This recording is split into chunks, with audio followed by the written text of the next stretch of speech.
Hopefully, my microphone is working now. Hopefully, I can get people to hear me now.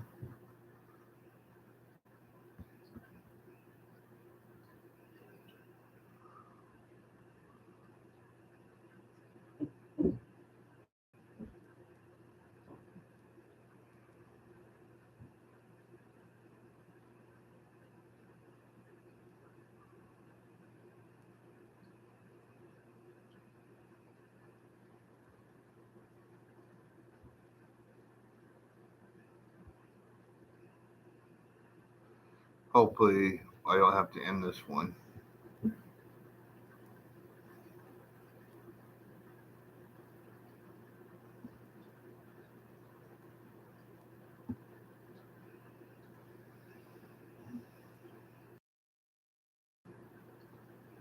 Okay, I guess we can go ahead and try this again.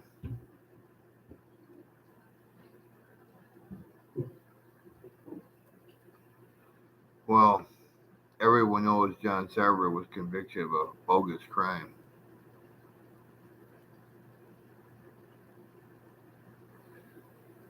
We know that he was haunted and stalked for almost 40 years by the Wood County Police Department.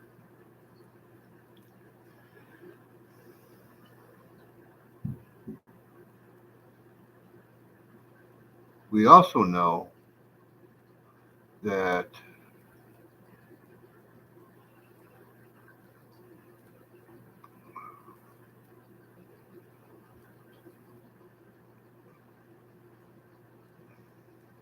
on camera and on docket, the district attorney, the prosecuting attorney, admitted that they might have convicted the wrong person.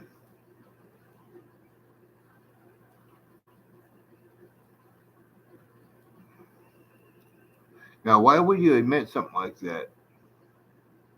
Because you know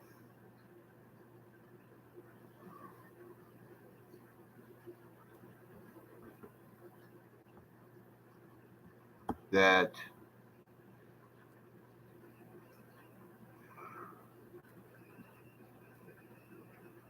John Sarver is 100% innocent. See, they charged him with party to the crime, but they have no main suspect. They don't know who the actual killer is, but they think John does.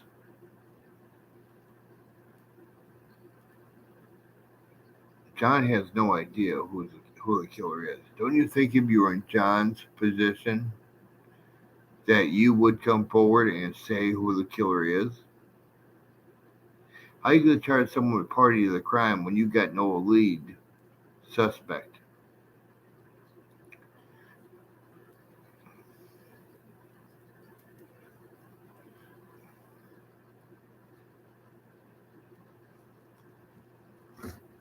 The suspect is an imaginary creature for now. They have no idea who it is, but they want to convict John Sarver on party to the crime because they can't get a full conviction. They gave him 20 years with extended probation after 20 years, so he'll get out when he's 77. The district attorney admits on docket, in the courtroom, and to the press, which the press covered up, that they convicted the wrong man. So why don't they do something to correct their mistake? Because if they correct their mistake now, John Sarver would be sitting pretty for the rest of his life, and they would have to pay off their asses to him. And it would give them one hell of a black eye, and it would prove that their system is crooked. But who killed Eleanor Roberts? For the first time on live YouTube, I would tell you the conversation that me and Candace, his sister, had. His sister never told me that John did it. However, the DA, district attorney, did not want me to say what Candace said and say that she said that John did it. That's what they wanted me to say. I'm not going to get on a stand and lie for the district attorney or anybody. What Candace told me that night, she told me that she heard from Officer Ellingworth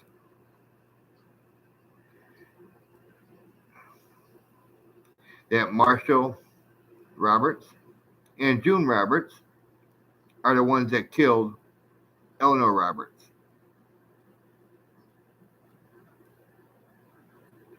Now, that was a statement the original statement I gave the police department.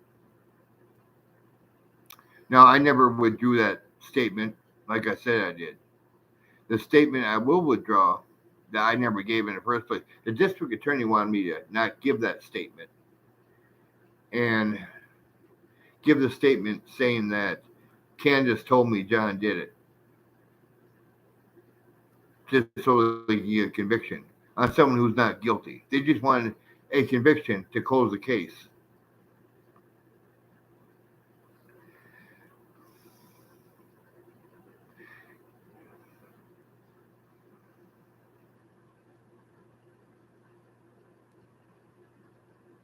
Wood County is crooked. You pursue a man for 40 years and only give him 20 years upon conviction, and you don't even charge him as the main suspect when you have no other suspects. See, they think it was his brother Tim. That is the first time I've even heard that name studying this entire case. I get my information from different sources who will remain nameless. However, Tim's name never came up during the trial or the harassments or the questioning. No, he never came up. So why didn't they go and arrest his brother and harass his brother if they thought he was the main suspect? Because they didn't think he was the main suspect. They don't know who the main suspect is, but they want to harass John because they think John knows who did it. I know who did it. Candace told me that she heard from Officer Ellingworth that Marshall Roberts and June Roberts are the ones that killed him. That's what Candace told me. But the district attorney was not going to let me testify to that. That's why I didn't show up. I'm not going to sit there and lie in court and get a guy convicted when you know that your friends are the ones that killed their own mom. The fact that the Roberts are the head of the Department of Justice, who is a son or a brother or something of Marshall. I think the son or brother. I don't know. But anyway, direct family member, who also was part of the cover-up.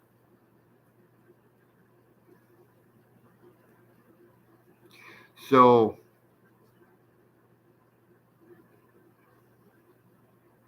why not start an investigation to release John? Because that would bring down the entire criminal system in the state of Wisconsin. Every cop, fed, district attorney, all the attorneys would have to be arrested, fired, and whatever else.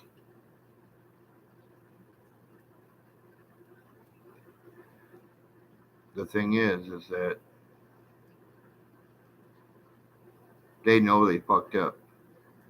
This man is sitting behind bars. See, I know what Candace told me was the truth. How do I know? Marshall Roberts stand to receive $20 million upon Eleanor Roberts' death. Now, that was a private payout. It wasn't public. The cops couldn't even find that out. They never knew about that. How did I find out? I've got connections. And right after the last payment of that inheritance was made, all of a sudden Marshall Roberts dies of mysterious causes at home. Now, we know that June Roberts is the killer of Eleanor. How do we know her greed didn't step in there and take out Marshall? We don't know that.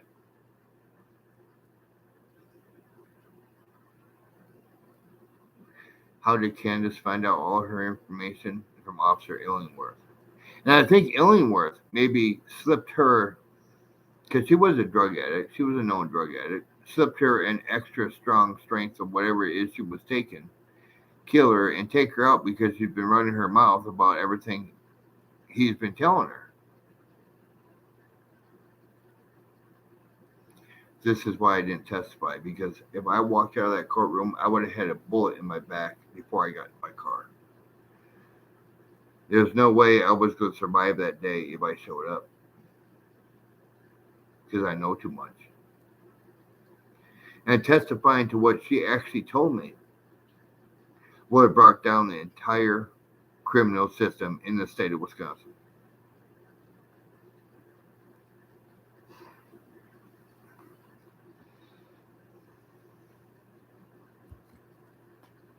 And the district attorney had a personal vendetta because he was best friends with the Roberts family, the original district attorney that opened this case. That's the reason why she didn't finish this case, because I wouldn't come to court and lie. She had no case. She knew it wasn't going to go anywhere. They got a conviction. The best evidence they had was a dog told a drunk what happened. That's the best. Every witness was born after the crime happened, but they knew all about the crime from hearsay. Is that what I'm going on as hearsay? I don't believe so. I think,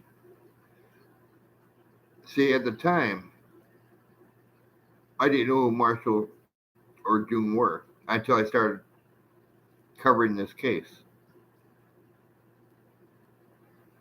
And everything started falling into place. And then once in that $20 million payout, and then Marshall Roberts dies mysteriously at home, and June Roberts sitting happy. Yeah. This is why they really didn't want me to testify, because what they wanted me to do was come up there and have an accident and never return home because I died. They wanted to kill me is what they wanted. I was never going to testify. That is why when they sent me that bogus subpoena, this is why they didn't go through the state of Illinois, because I would have the whole state to witness. I went up there for this trial. They tried to cover their tracks, but me being the smart guy I am, I was able to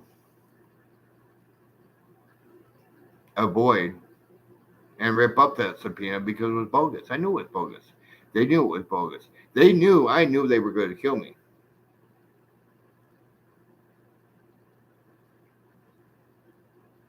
My testimony could brought down the entire criminal system.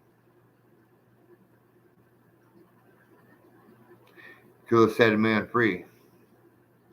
But in return, my life would be taken.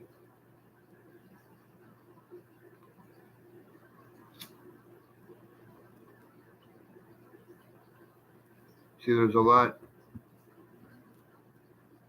I know about this case. Stuff that they didn't like where the murder weapon's at. Do I know where the murder weapon is? Oh, I do. It's at the bottom of the Wisconsin River.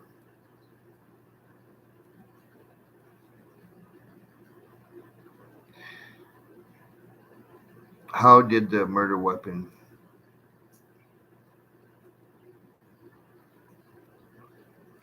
John was told it was given the murder weapon, wrapped up in a bag. Was told if he said anything that they would pin everything on him, but they had to pin it on someone, so they pinned it on John. Does he know who killed Eleanor Roberts? Oh, he knows, and so do the courts. But the minute he would have opened his mouth, they would have killed him. This is why he kept his mouth shut. The murder weapon was given to Derek, who then threw it in the Wisconsin River at some point along the lines.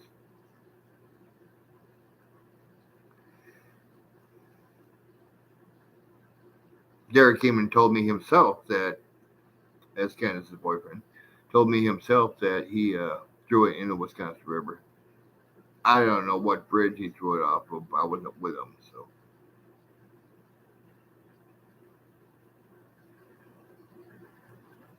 But during the trial, no one knew this. But they tried to convict him with a sharp instrument that may have looked, that could have been the murder weapon. No murder weapon, no DNA, no real evidence to convict a guy for a crime they know he didn't commit. Oh well. I figured I'd come on here live stream. I had a few problems with the microphone. I hope this one took. I hope this microphone took. So I'm Jim. Well, life's adventures, keeping it real. Keeping it as real as possible.